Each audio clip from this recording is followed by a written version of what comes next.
A fire broke out in this house late last night, but it was the strong winds that kept firefighters battling the flames until the early morning. The new face of heroin may not be what you think.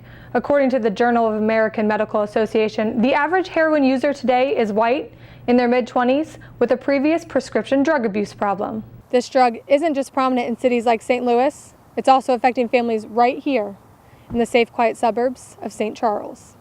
For many, performing on a Broadway stage is a wish that may never be fulfilled. But for 25 lucky St. Louis students, they're getting the chance before they ever graduate high school. Zainalov says his deportation has not deterred him from using Twitter. He also explained to me that if the Turkish government did decide to lift his ban, he does not plan to return to the country. For LUTV News, I'm Caitlin Baker. Now for many of these students, this will be the first time they ever step on a stage as fabulous as the Foxes. The Normandy School District lost its accreditation 2 years ago. At a public hearing last Thursday, parents and administrators weighed in on what to do next. It is not fair. Some of those concerns voiced as raw emotion and anger.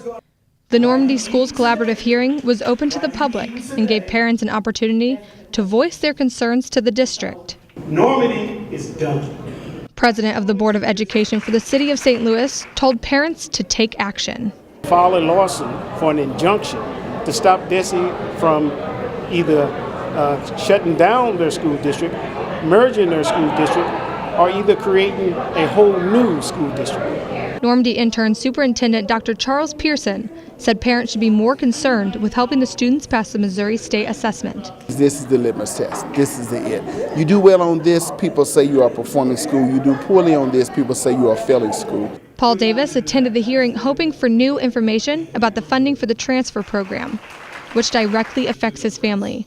Davis's son was in the Normandy transfer program before the program was pulled last July, causing the Davis family to search for housing in St. Charles in order to ensure his enrollment in the Francis House School District. I couldn't let him come back to Normandy, and I used our family savings. I mean, I was working hard to try to make extra money to afford this apartment in St. Charles County. Now that a court ruling has reinstated the transfer program, Davis will do whatever it takes to keep his son at Francis Howell North. I couldn't be more happier with my son. He's a great kid. The Normandy School District has 3 years to gain back its accreditation. The upcoming state assessment is one criteria currently being used to ensure Missouri school district's performance. The district must pass it to take the next step forward. Reporting for LUTV, I'm Caitlin Baker. Last week, I introduced you to a family grieving with the loss of their son. Family and friends gathered around them this weekend to show their support. 3, 2, 1. Although the skies were gray and stormy, a crowd of people showed up in brightly colored attire to support a family who lost their son. Last December, the Stenger family lost their son Mitch to a heroin overdose. This Saturday, friends and family attended Mitch's walk in his honor. We're here for heroin, but more importantly, here for Mitch and his family. I knew it would be large. I didn't expect it to be this large. You know, it's been raining cats and dogs for hours, so we're overwhelmed. We're blessed. Participants walked in shirts that read, "Stop Heroin," and held up signs and photos of Mitch and other loved ones who lost their lives to the drug. Mitch's sister Brooke said the walk was a way to heal. I think that's the only way that I'm really getting through this, just talking to other siblings, parents, other people that have lost their loved ones to this horrible, horrible drug. At the halfway mark, the Stenger family released balloons into the air in remembrance of their son. An emotional moment for the family and onlookers. Purple color is for heroin awareness, and the balloons went up in the air and one of them took off, and people were talking that one was Mitch. If you or someone you know is struggling with a heroin addiction, contact the St. Louis area's National Council of Alcoholism and Drug Abuse at 314-926-3456 for help. Reporting for LUTV News, I'm Caitlin Baker. According to a Freedom of the Press 2014 report, for 2 years in a row, Turkey was declared the world's worst jailer of journalists. Former Turkish newspaper journalist Mahir Zainalov understands this statistic very well. He spoke about his own experience to students at Lindenwood. On December 25, 2013, Mahir Zainalov tweeted an article link about a corrupt scandal involving the Turkish government. The tweet led the Prime Minister of Turkey to file criminal charges against him.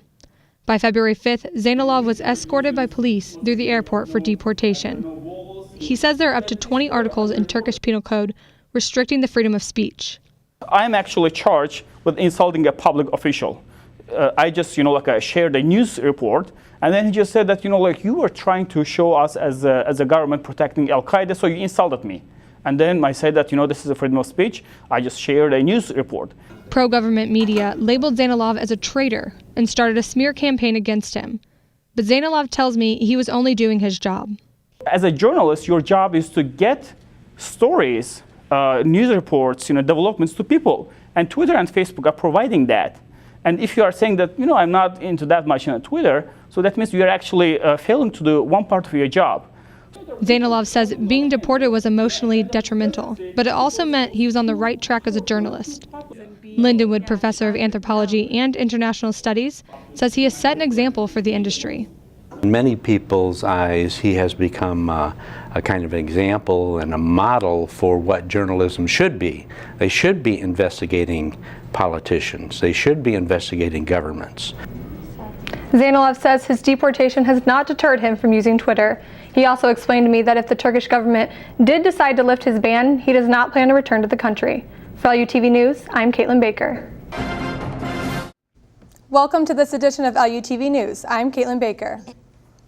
The White House was put on lockdown early Monday morning for the second time in recent months.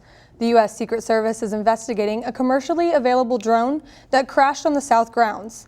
The drone was spotted flying at low altitudes over the White House lawn just after 3 a.m. Investigators are looking into the origin and motive of the device, but have little information at this time. President Obama and the First Lady are both out of the country. A woman is dead after being struck by not one, but two vehicles Sunday night. Two vehicles struck the 45-year-old woman while she was attempting to cross the street against a light at McLaughlin and Plateau in South St. Louis. Both drivers remained at the scene and neither were injured. Authorities have not yet released the name of the victim. First responders in St. Charles County are undergoing an upgrade to the 911 emergency system.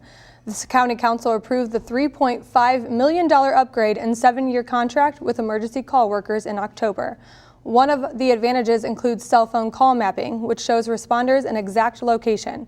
More than 70% of 150,000 911 calls made last year in the county came from cell phones. Officials say the current system is 10 years old and has not kept up with technology.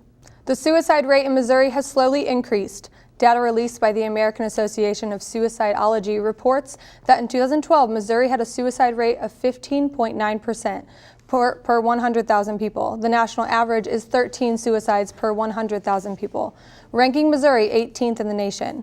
If you or someone you know has suicidal thoughts, call the National Suicide Prevention Lifeline at 1-800-273-8255.